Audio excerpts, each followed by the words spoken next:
et à tous. Aujourd'hui, chers téléspectateurs, nous nous retrouvons pour une édition spéciale. En effet, le 22 juin 2022 marque la fin du procès des attentats du 13 novembre 2015.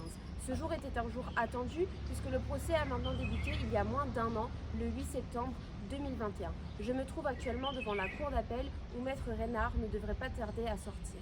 Mais avant de nous entretenir avec elle, revenons sur le jour ayant marqué des milliers de personnes. Le 13 novembre 2015 marque en effet l'attaque terroriste revendiquée par l'État islamique ou Daesh, ayant fait 131 morts et plus de 350 blessés. La première attaque a eu lieu à Saint-Denis, aux abords du Stade de France, où se jouait un match amical de football auquel avait assisté l'ancien président de la République, François Hollande. Le personnel de sécurité ayant refusé le droit d'entrée à 3 personnes, ces dernières se sont faites exploser. D'autres attaques ont ensuite lieu à Paris, dans plusieurs rues des 10e et 11e arrondissements, où 3 des individus ont mitraillé des terrasses de cafés et de restaurants. 2 d'entre eux ont par la suite pris la fuite, le 3e s'est fait exploser. L'attaque la plus longue et la plus meurtrière, comptant 90 morts, a eu lieu dans la salle de spectacle du Bataclan, où environ 1500 personnes assistaient à un concert américain, et au même moment, 3 autres djihadistes ont ouvert le feu sur le public avant qu'un assaut des forces de l'ordre y mette fin et tue ces terroristes. Durant ces attaques revendiquées par l'État islamique, 131 personnes ont perdu la vie et 350 ont été blessées. Il s'agit des attentats les plus meurtriers jamais commis en France. J'aperçois à présent Maître Renard qui sort de la cour d'appel. Nous allons voir si c'est possible de l'interroger afin de lui poser quelques questions. Maître Renard, excusez-moi, serait-il possible d'avoir une petite interview? Bonjour, je n'ai pas le temps pour vous, mais si vous voulez, je suis disponible pour une interview dans quelques jours. Je vous recontacte. Merci. D'accord, beaucoup. merci, au revoir.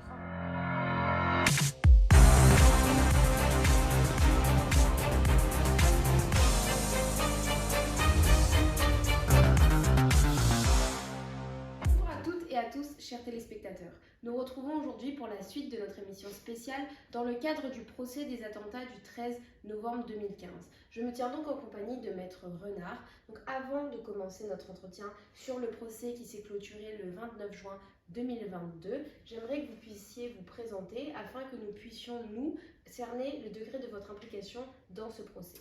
Eh bien, avant de débuter cet entretien, j'aimerais vous remercier de me recevoir. Je suis très honorée d'être ici pour pouvoir représenter toutes les victimes de cet attentat. Donc je me présente, je suis Maître Jeanne Reynard, avocat de la partie civile, où je défends dans cette affaire plus d'une centaine de victimes.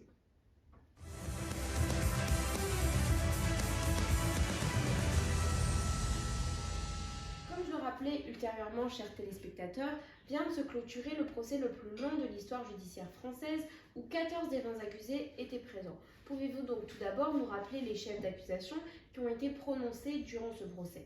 Alors, comme vous l'avez précisé antérieurement, 20 accusés figurent au dossier des attentats du 13 novembre 2015. 14 prévenus étaient présents, dont Salah Abdeslam, le principal accusé, qui lui a participé directement aux attentats du 13 novembre, ayant abouti à la mort de 130 personnes avec une ceinture d'explosifs défectueuse. Nous avons également la présence de Mohamed Abrini, qui lui est suspecté d'avoir transporté les armes et les ceintures d'explosifs pour les attentats. Alors je ne vais pas citer tous les accusés, mais nous avons également Mohamed Amrini qui est suspecté d'avoir accompagné Salah Abdeslam pour louer des véhicules ayant convoité les terroristes à Paris. Et il a aussi aidé Salah Abdeslam à s'enfuir après les attentats.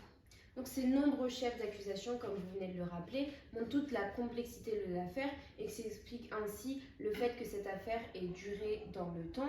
Pouvez-vous également résumer le verdict qui est tombé il y a quelques jours? Alors après 10 mois d'audience, le verdict du procès est tombé il y a quelques jours, que 12 des 20 accusés encourent la réclusion criminelle à perpétuité pour leurs actions. Salah Abdeslam encourt précisément la perpétuité incompressible qui est la peine la plus lourde du code pénal. Le parquet avait requis pour plusieurs des autres à la réclusion criminelle à perpétuité assortie de 22 ans de prison. Et pour les acteurs un peu moins importants de l'attentat, une peine de prison un peu moins conséquente que celle de Salah Abdeslam. D'accord, donc comme vous venez de le rappeler, Salah Abdeslam étant le seul survivant des attentats du 13 novembre, écope, comme vous l'avez dit, d'une peine de perpétuité incompressible. Il s'agit donc d'une peine de réclusion criminelle à perpétuité qui empêche les aménagements de peine. Elle n'avait été prononcée que 4 fois durant l'histoire judiciaire française et jamais pour des actes terroristes. Savez-vous si l'accusé a tenté de faire appel? Alors, selon ses avocats, pour des raisons qui lui sont propres, M. Salah Abdeslam a renoncé à interjeter appel de sa condamnation du 29 juin 2022. Alors, cela ne signifie pas qu'il adhère à sa peine de perpétuité incompressible, mais qu'il s'y résigne. Donc, l'absence d'appel et donc de second procès est donc une satisfaction pour les nombreuses victimes. Pensez-vous d'ailleurs que cette peine de perpétuité peut soulager les nombreuses victimes, puisqu'on le rappelle, cet attentat a fait 130 morts et plus de 350 blessés? Alors, pour moi, je pense que ce résultat de procès est une satisfaction pour les nombreuses victimes et les familles de victimes, mais bien sûr, ça n'enlève pas la peine et ça ne ramènera pas les victimes des familles.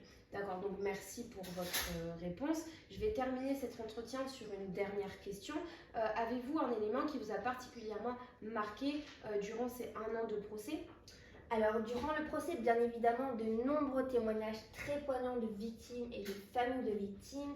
Mais ce qui restera gravé pour moi, c'est une phrase de M. Salah Abdeslam qui pour moi est insensée.